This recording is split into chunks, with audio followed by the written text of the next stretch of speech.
All right, class. Welcome back. Making sure my microphone's on. Thank you very much for being here today. I'm going to share my screen. We're going to talk about a few things. One of them, the first one's, let's start with that one. Let's start with, how do I record myself? That's kind of the first thing. Now, what I like to use is, hang on, so just realized I'm having difficulty getting it to show. Minimize that. Show my screen. There we go. So my first example will be just this. It is Zoom. I use Zoom to record myself. It's a free application. You can download it on your cell phone. You can download it on a laptop. It works really well. There are others that work. You can record yourself within PowerPoint on a laptop and send that file to me through your OneDrive at school. Remember, these file sizes are going to be large. So think ahead, start planning ahead. How do I want to attack this? One of the ways to record yourself and put the video up is to use YouTube. You can use a venue like a YouTube or Vimeo. Vimeo, it's not Vimeo. Oh my goodness gracious, I just said the wrong one.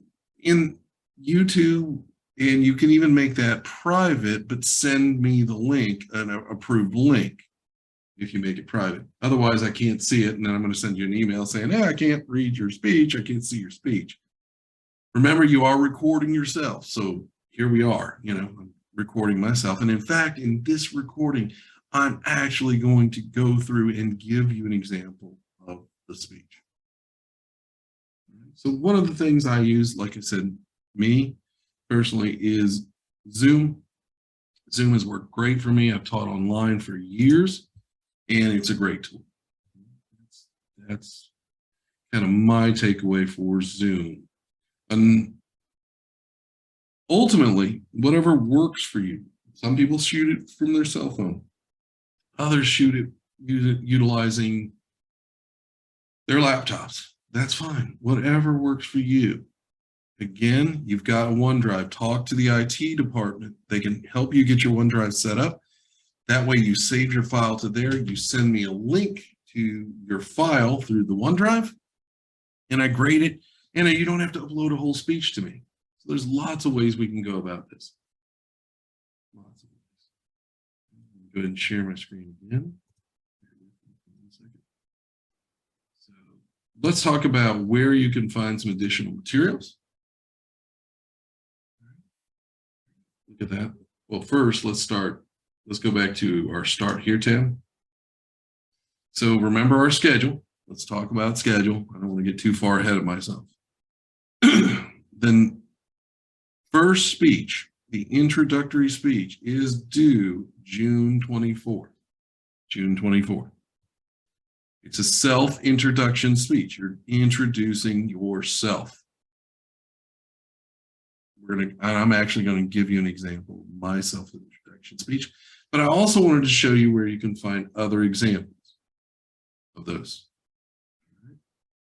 It's down in our Lessons tab. So if we click on our Lessons tab, and we go all the way to the bottom, all the way down, all the way, all the way, you will find video assets and how-to videos of speeches. If you download that file, I'll show you an example of that file. Give me 1 second. Stop share. Share screen. Here it is. So, chapter 1, how to conquer stage fright. You'll see a lot of this is very similar. I mean, it was what material I used. Motivational speech example for chapter 15 is included. But look here. Oh my goodness, right underneath, self-introduction speech. There's a wiki on how to write a speech introducing oneself. Then there's also 3 YouTube videos that you can watch. People giving examples of self-introductory speeches. This is the easiest speech. Trust me, we're all interesting. We're all unique, and we all have something special to give. With that said, I'm going to go through and do an example of my self-introductory speech. So, and I'm not reading it. I'm just going to give you my normal, what I call my elevator pitch. So, hello, my name is M.Shawn Willard. My dog Lucy is behind me. You can see her. Hey, Lucy, say hi. Thank you, Lucy. And we're here today to give our self-introductory speech. Now, what I want to tell you about me is I am a unique being. Did you know that I won my first home run derby at 41 years old? I was in an all-star game for a fast pitch wiffle ball league. I was an all-star. I led my team in home runs, tied with another teammate of mine. We both had the same amount of home runs. We were in the top 5 of the league in home runs, both of us, so our team did pretty well. I actually won the home run derby because I was the only one that hit line drive home runs. My home runs are not towering monster shots. I hit the ball pretty much 20 foot off the ground. It goes out. And there was a wind blowing in. And because the wind was blowing in at the home run derby, I was the only one able to punch through the wind and get those balls to go out. So I feel blessed at 41 to still be in good health and win a home run derby. Some things about me. I've had a lot of jobs in my life. I've done everything from shoveling horse manure to farming on the family farm with our family. But I guess early on, I started to realize communication was one of my favorite roles. And I think I started to realize that I was working in the restaurant business, and I started waiting tables, and I realized it was really good working on one-on-one with people and finding common ground and then talking to them and making them feel comfortable and giving them a great customer service experience. And I think in that, I started to find my place in life. So I went to school a little late because I played 2 years of professional baseball. And so it sidetracked my college. Did not start college until I was 20 years old, almost 21 actually. When I started college, I was just a month from being 20, 2 months from being 21. I went to school. I got a degree in journalism and political science and photography.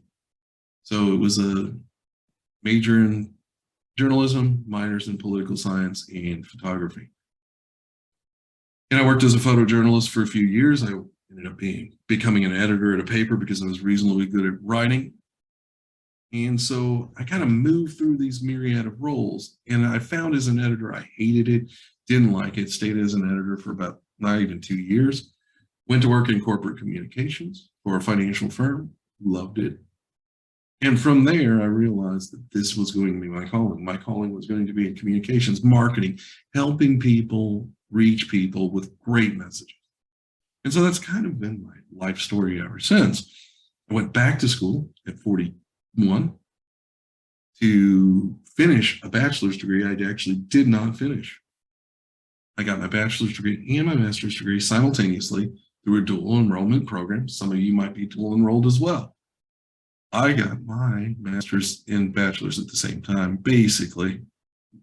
Finished my bachelor's. 1 year later, I'm receiving my master's degree. I did this later in life because my career had been good to me. I had done well, but what I found was during an economic downturn, I needed another degree. I needed another diploma to get my foot in the door. So I did that. What I currently do is I'm a marketing manager for a jewelry store in the Atlanta area. It's a large scale jewelry store, but not a lot of locations. Trying not to give it away. And it does a lot of high-end jewelry for people, custom made pieces as well.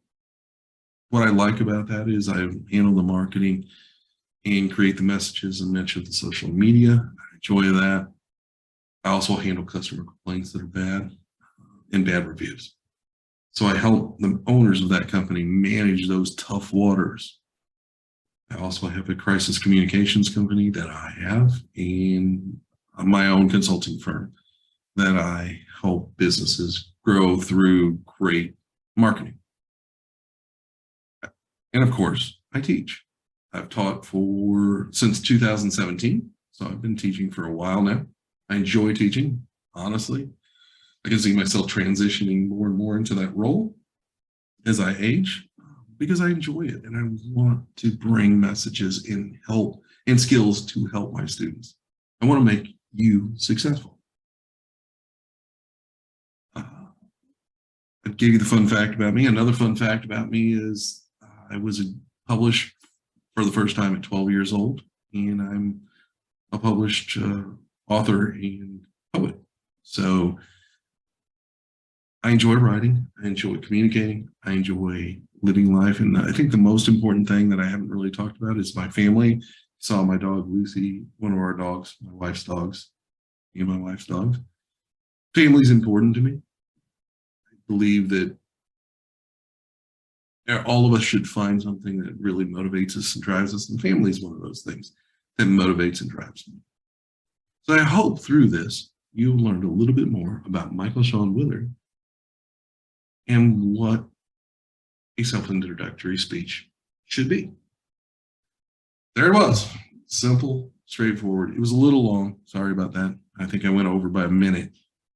I'm not too much of a stickler on that, on this speech, but I want to make sure that you give me something unique about yourself. We all have something unique about it.